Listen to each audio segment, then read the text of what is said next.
Narito tayo ngayon upang matunghayan ang talaga namang nagiginit, nagbabaka at napaka-latest na update sa issue ni Ate Erica at ng kanyang pamilya. Sa pagpapatuloy nga ng ating istorya ay sinabi pa ng tita ni Ate Erica kay Kalingap Val Santos Matubang na talagang sinisiraan sila ng mga taga-e-lovers lalo na daw ng Ima Torres sapagkat sinasabihan daw at pinapromoto sa mga tao na wala daw tigil sa pagtulong si Ate Erica sa kanyang pamilya at hindi niya ito iniiwan. Ngunit sa katunayan ay hindi na nga daw makita ang anino ni Ate Erica simula nung na-hospital ang lola nila dahil umalis na lamang sila bigla sa bahay nila nang walang paalam. Kaya ako nagpapun na para huminto na ng ginagawa sa akin. So, hindi ko alam bakit siya nakikialam sa pamilya niyo ay. Pag-asaan niya. Pinapalabas ko kasi niya lagi Kuya Val si Erica. Lagi daw po dito. Ganda ang pakisama namin. Maayos pa daw po kami. Gusto po kasi niyang panindigan namin na oo, kahit pupunta dito si Erica. Nagbibigay daw po sa amin ng sustento si Erica. Gusto po nila Hindi naman. hindi naman. Nasa totoo lang naman po kami ako. Kaya po ako nagsasalita ng ganito.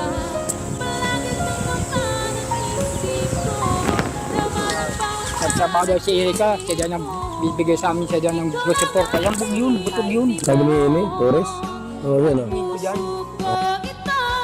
Iginigitin ng pamilya ni Ate Erica na may napunta sa kanilang pera o may tinatago silang pera na galing kay Ate Erica.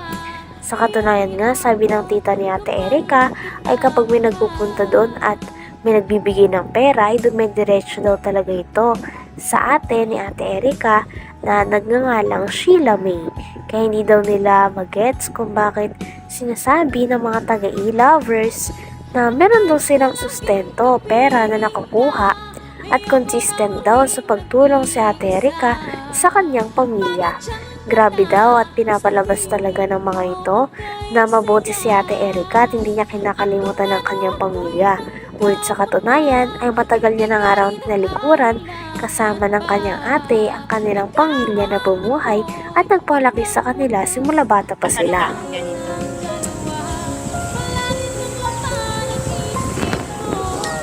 Nagtrabaho daw si Erica, siya dyan ang bibigay sa amin, siya dyan ang suporta. Yan, butog yun. Sabi ni Amy, Torres? Oo, yan o. Hindi ko dyan. Hindi naman. Wala yan, wala. Nagtrabaho lang para sa kanila, sa kanya lang.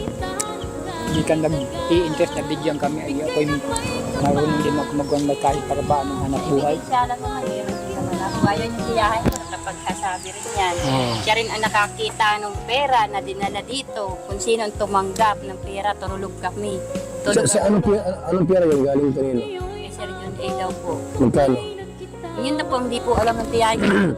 Para saan ba yun? Yung papabahay po. Sa lupo. Kasi siya daw po nakakita. Nakakabang ko niya yung mga kabutugan ng mga panis. Samahan nilang yan. Pasok siya ng hindi niya na.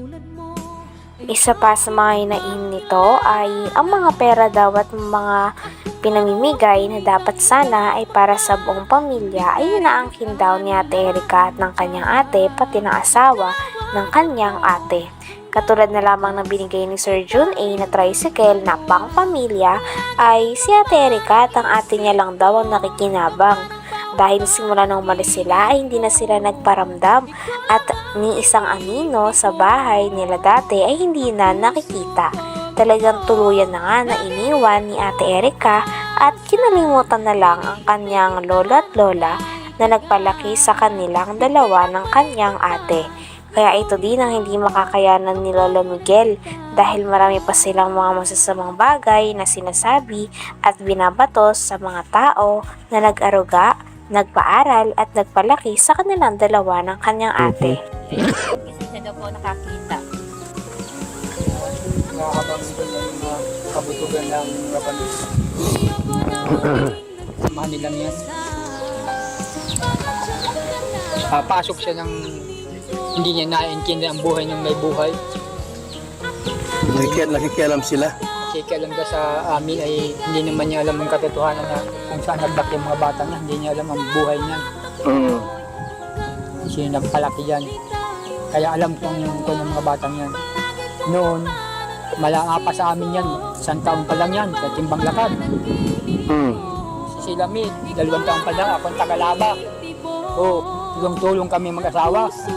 Yung ina, nagkapakasarap sa Maynila. Sabihin naman ng ina, nagkapadala. Mako naman bagay yung, sapat naman bagay yung padala niya 1,000. Totoo, dating 3 buwan. 1,000 ulit. 700. Pinaparatangan din si Lolo Miguel na siya daw ang kumukuha ng pera dahil siya daw ang inuutusan o pinapakausapan na bumili ng mga gamit sa loob ng bahay na pinagawa ni Sir Jun A para kay Ate Erica sa kanyang pamilya. Ngunit kiit naman ni Lolo Miguel ay wala naman daw napupunta sa kanya sapagkat pinapabili lang daw siya, at kapag pinabili daw siya ng gamit ay binibili niya naman daw talaga ng walang labis at walang kulang. Talagang ang source ng pera ay nanggagaling kay Sheila May na ate ni Ate Erica, dahil sa kanya daw nagpapadala at siya ang kumakausap kay Sir Jun A. Sabi pa nga ni Kalingap Val Santos Matubang ay may tuturing talaga na parang buhay prinsesa si Sheila May dahil may hindi mga naman niya alam ang taga-utos katotohanan ito. na kung saan naglaki yung mga bata niya, hindi niya alam ang buhay niya. Kasi nagpalaki yan. Kaya alam kong yung mga batang yan. Noon, malanga pa sa amin yan. 1 taon pa lang yan, sa Timbang Lakad. Si Lamid, 2 taon pa lang, ako ang tagalaba. Tulong-tulong kami mag-asawa. Yung ina, nagkapakasarap sa Maynila. Sabihin naman ng ina, nagkapadala. Mako naman bagay yung, sapat naman bagay yung padala niya 1,000. Totoo, dating 3 buwan. 1,000 ulit. 700, 500. Isipin daw po ninyo kung makakasapat naman yun. Yung hirap po, nandoon na. Naroon na. Ang tiis, Pagkain ito ng mga bata, baon, patid sundo. Hindi na naisip, tapos papasok kayo ng gayon, hindi mo niya ka ano-ano yun. Wala siyang alam sa mga batang yun. Kaya yung imituris niya, butog yan. Napasok yun sa gayon mga sikat, hindi mo niya alam.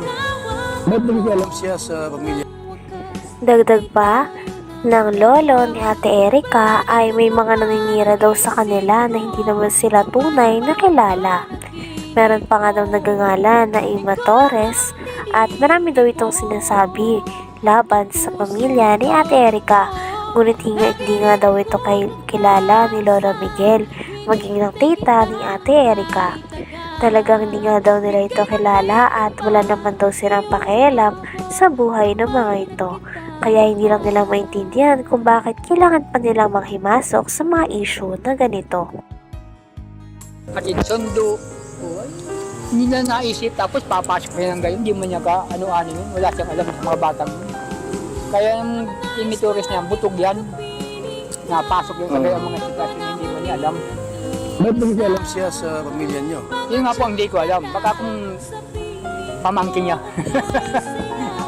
Alam ang buhay ng magkapatid. Mga panimira sa social media, pwedeng idemanda natin yun. Ay, kung po, hindi pwede yun. Ano? Po. Magkatato. Kasi kayo ang idemanda, wala makikita ng kasalanan. Wala akong kasalanan dyan. Bakit? Kayo ang sinisiraan. At yung paparatang ng kung ano-anong mga kasinungalingan niya, hindi ko man yung pira niya, wala man akong hinawakan ko yan, pero ibinili ko talaga ang utos nila. Nagpirma ko sa ako napirma doon sa hardware na ako receive ng ano. May mga resibo yun. Meron po yun. Hanggang dito na lamang muna ang ating napakainit, nagtitrending at talaga namang mas nakakaintriga na issue ni Ate Erica. Maraming salamat sa inyong panonood. Hanggang sa muli. Bye!